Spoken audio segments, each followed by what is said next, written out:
Hello, everyone. Welcome back to another exciting episode of Digital Data Podcast. I'm Cecilia Maundu. I'm a broadcast journalist. I'm a digital security trainer. I work at the intersection of technology, human rights, with a focus of countering online abuse against female journalists. So, we are running a podcast, a series called the Sustain series. And today we are going to look at a tool. One of the tool teams is called Bayanat. Sustain stands for Sustaining Safety Tools with Analytics, Insights, and Networking. It's about finding a solution on how open source tools, which are majorly not funded and non-profit, how they can be able to sustain themselves and look for funding. So in this episode, we are talking to Roger Phillips, who is part of the Bayanat tool team, which is part of the Sustain project. And one of the things that we wanted to know is more about his tool and who are the people they are targeting and how long it has been in existence and how are they sustaining themselves so far. Yeah, asante sana, Cecilia. Nice to see you. Habari za mchana. Nzuri sana. My name is Roger Lou Phillips. I'm the legal director of the Syria Justice and Accountability Center. And also, this organization, SJAC, has created a Bayanat, which is a data management app that I'm sure we'll have a chance to talk about a lot during today's show. One of the things that we would like to find out from Roger is his experience being part of the Sustain project and how it has been so far and what he has learned throughout the project. It's wonderful to find new partners that can support the work that we're doing. Well, I think one of the really helpful features was being put in contact with a consultant from Mozilla and who had a really strong background in the creation of tools and IT development, and gave us some really strong ideas for future development for Bayanat. Um, so I'm going to cheat and I'm going to provide a second, added feature that we really appreciated, and that was the ability to hire a new IT developer. And in this space, it's super challenging to find folks that are, one, qualified to do this kind of work, and two, are kind of motivated by sort of a nonprofit motive or mission-driven motive, and also that are affordable within the context of the nonprofit environment. And so we spent a very long time interviewing candidates, conducting tests with IT developers, and finally we found somebody who really fit the bill and is conducting tests, internal tests of new features that we're developing, which is really something that we were kind of going without. We were just developing the features, having our senior developer review them, but not having an extensive testing process before we launch them. And so in order to avoid problems in the future, it's really essential that you have this process. And this new developer that we hired really fit the bill, and the Sustain project allowed us to bring this person on the team for several months full time, and has been a really valued member of our team. So one of the things that keeps open source tools floating is the community. Yes, I know there is the issue of funding, which is a major issue, but we wanted to find out from Roger how they have been able to maintain the community that they have, especially in terms of volunteers, because volunteers actually are the engine behind most of the open source tools. So let's hear what he has to say. I would say luck is and that timing. I mean, of course, those are required features. I think you need to be very clear in your description of who you're looking for and the job description, so that the folks that need to know are being alerted to it. We did consider for a time paying one of these companies, one of the ones called Honeypot, to actually connect us with, they do the hiring for you. an IT developer, and a huge number of developers find work through entities like this, or services like this, but it would have cost a lot of money at the front end for us to hire the person, and there's no guarantee that they would be any better. It just turned out that we were patient enough and that we had described the job well enough and that put it on enough different sites that somebody eventually applied who was a really good fit for the role. So it was a bit of trial and error for us, and took patience and a bit of luck. Yeah. So yeah, plan ahead. Yes, plan And ahead. the challenging part there is that often these projects have a short timeline, and Yeah. when the funding comes through, then you have a brief amount of time in order to conduct the work, and every month or every week that you go by without the person on the team, it compresses your time schedule to get things done. And yeah, that becomes quite a challenge. Thank you for that. So, as a member of the Sustain cohort, how do you view the sustainability of open source project, particularly in terms of funding and community support? Yeah. So this project in particular, or just the open source kind of philosophy? Let's just go with the open source philosophy because we are targeting different people. So, yeah. Yeah. So, Bayanat, its precursor, data management app, was called Corroborator, and that was, not open source. We just had created this, or had a consultant organization put this together for us, write the code, and it had a number of bugs, and we were kind of, over the years, we added patches and things. It became kind of a Frankenstein's monster, and so we realized that we needed to rewrite the app entirely, and so we started a bit from scratch, even though we knew the functionality that we needed. um, and at that time we had an internal debate. um, should we keep it closed source, or should we make this open source software? And my developer was adamant that it would be not only better for our organization and create more data security, but would actually, benefit the whole. That is the whole community of users that could benefit from a data management app. And so I was, very reluctant at the beginning, particularly because of data security. I thought, well, if the app is available for all to see, all the code is available, and then vulnerabilities can be identified. But indeed, that is the whole point. That the users of the app can identify the vulnerabilities and alert everyone else within the community as to about those, and then we can make a patch, or we can change the code to address those challenges. And ultimately, yeah, I'm completely convinced at this point that open source is the best way to go for this type of development.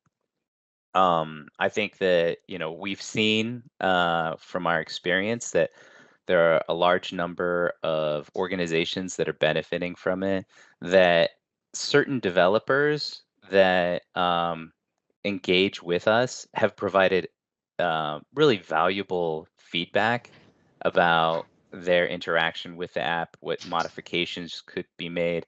Even some have offered some changes to the software, which you can do through GitHub, and we're finding this to be productive and encouraging to see a community of users come together for the good of the whole.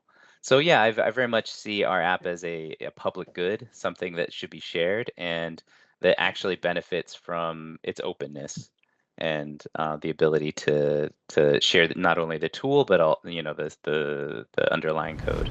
So the Sustain project is actually coming to an end. Just like many projects, they always say every good thing must come to an end. And we wanted to find out from Roger. So beyond Sustain, how are they planning to manage themselves? Because funding cannot be for a lifetime. So, what is their plan after sustain? I guess it's important for partners with similar interests to be brought together in spaces that they can share ideas and collaborate with one another. Um, you know, those organizations that are working in the same space or in parallel spaces don't always have the opportunity to convene and discuss the common challenges that they may be encountering. And it's better than recreating the wheel each time individually. It's great to have these folks collaborating with one another so that they can find opportunities for growth together. And at the same time, you can also see where there might be some overlap in different tools that are being developed. And, certainly we didn't want initially to create something that would be redundant. And we still don't, we remain convinced that that's not a worthy use of our resources. But, at the time that we initially started endeavor in 2011, there really wasn't something open source on the market that could help us do what we wanted to do, didn't have the features that we required. And that's why we decided to create our own. And at the same time, it's important for others who are in similar spaces to know what other tools are available to them. Maybe they can adopt them, or they can decide to that there where there's a gap. And I think we can create efficiencies in that way.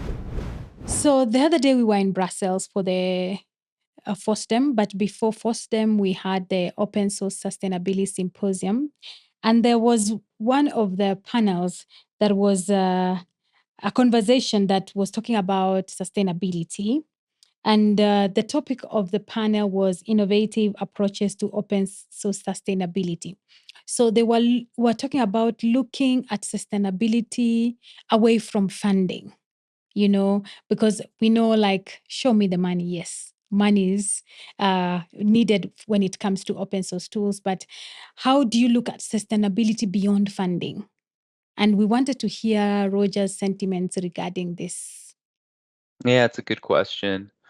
Um, well, one of the things that we're trying to do is, of course, the code is available on GitHub, but it might be a bit like finding a needle in a haystack when you're looking for something there. So I think we need to share our ideas and concepts in different ways. We've created a blog in order to discuss the new functionality that we're adding, to discuss the scenarios and the cases where Bayanat can be useful. But it could also be a space for discussing what other tools are available out there that could be used in conjunction with Bayanat or on their own. Others in our space are, and other tools that we're looking to integrate are, open source investigations. So software, but then open source as in information that's freely available. Um, and not in a private sphere, and tools and approaches to analyzing that data. So I think those kinds of techniques and capacities are important to share as well. And with those who have an interest in this kind of tool will also sometimes have an interest in this data analysis techniques. And so that's something I think that we can all do is, you know, convene in these spaces online and you know promote conversations in that fashion, and that can encourage sustainability. Cycling back to the issue of community, as I said, community and especially volunteers is a big part of the open source community. They're the engine actually that drives most of these tools. And now we come back to Roger to find out how have they been able to maintain their community? What is it that they do that is uh, out of the ordinary to be able to maintain their community, because we know that their tool is very vital when it comes to the issue of documentation, especially documentation of human rights abuses. So how do they keep this community? What can people learn from them when it comes to the issue of community, and especially the community of open source tools? One is to start small if you can and be as efficient as possible.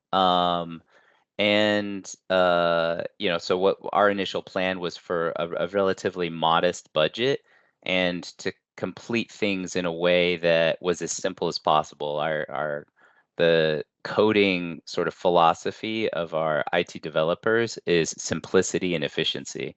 And so, in order to prevent a lot of bugs, to make the software run as quickly as possible.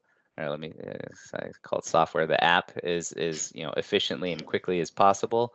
We use this simplicity, and it also we hope makes it more efficient as far as productivity, as far as the initial development phase. I think, and then you secondary thing that you need to do is have a short and medium term plans for what you hope to accomplish and within what time frame you think you can do that. And third, you need a plan for maintenance. What are you going to do? What steps are you going to take in order to fund maintenance? And we talked about that at the very beginning. Yeah.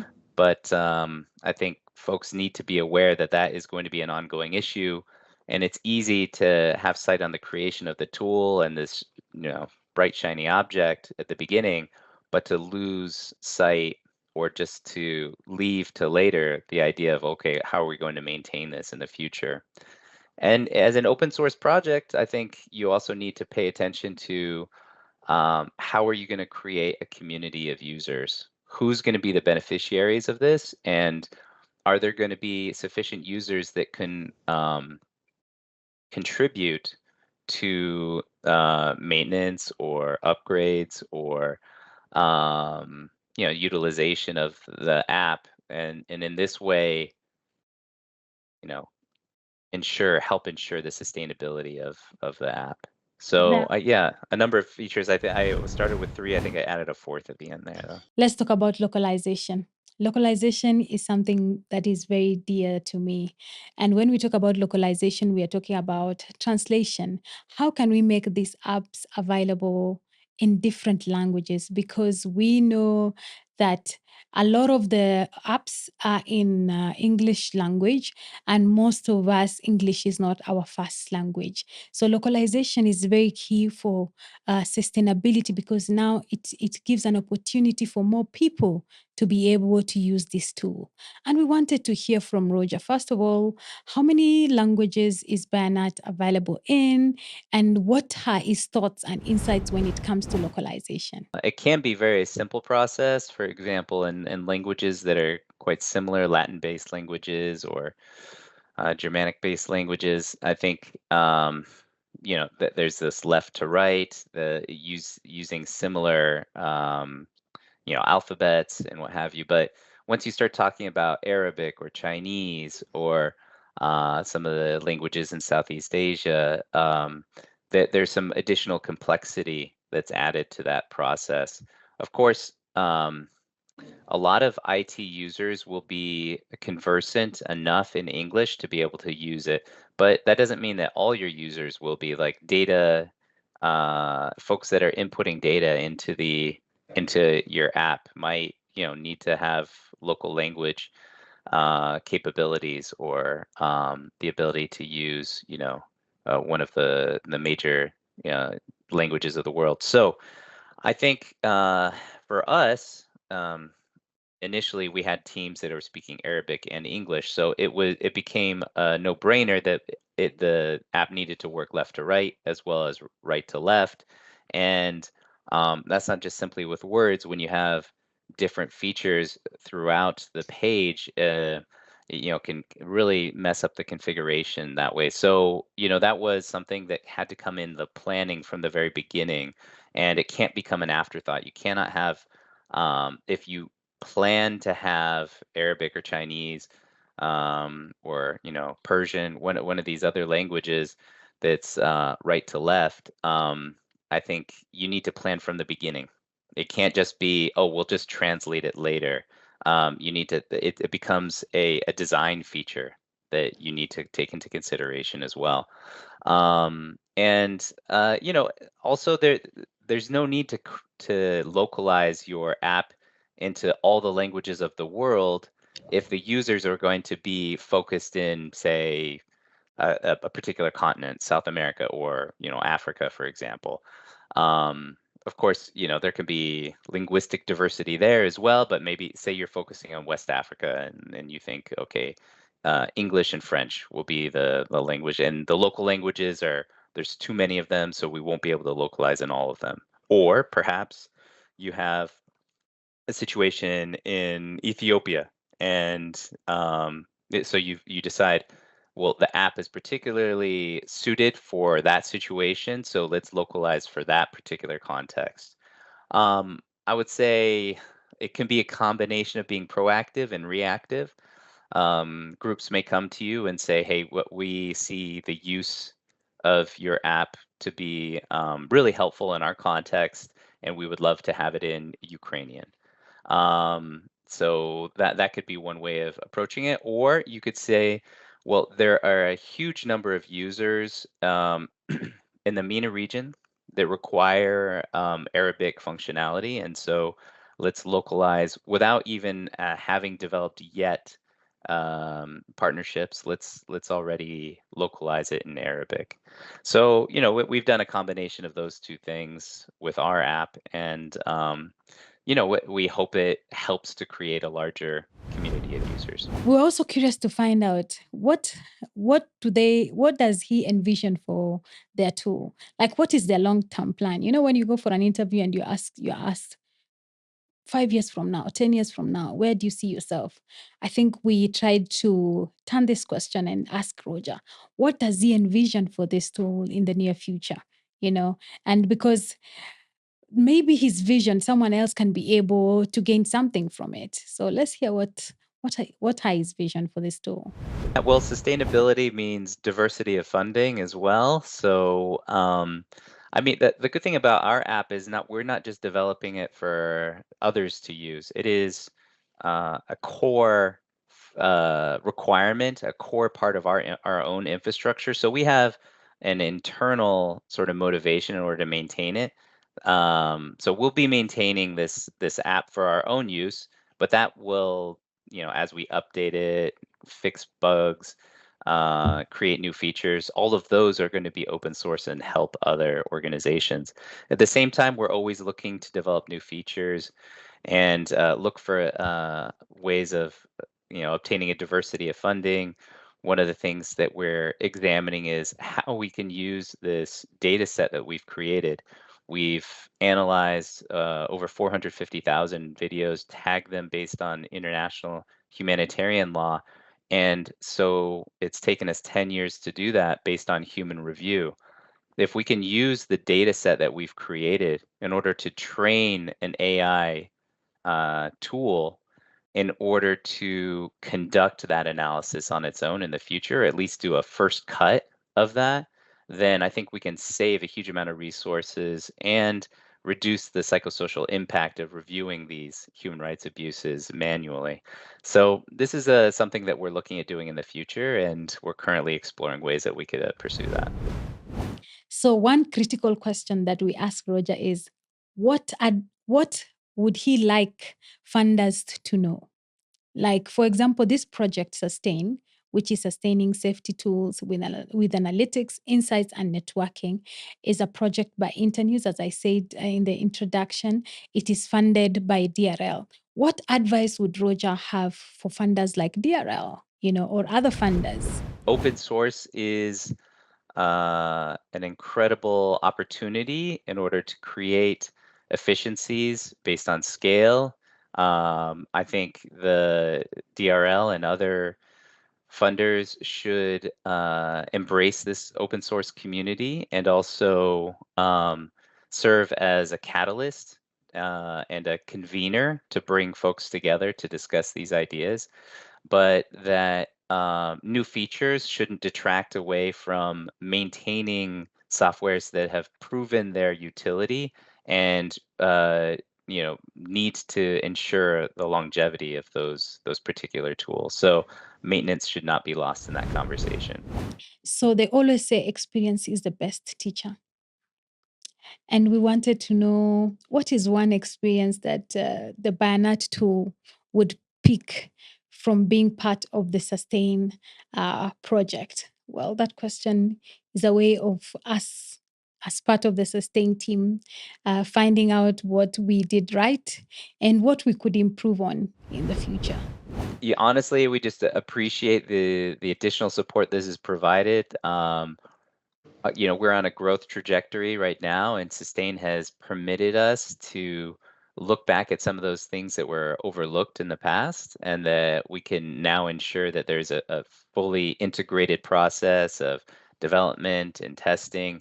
And these are the types of things that we hope to continue in the future, and in order to create a comprehensive tool that will be useful for a huge number of groups. As I said in one of my sentiments, that all good things must come to an end. I know it sounds like an overrated cliche, but it's the truth. We've come to the end of this podcast episode. We have learned a lot from the Bayanat team.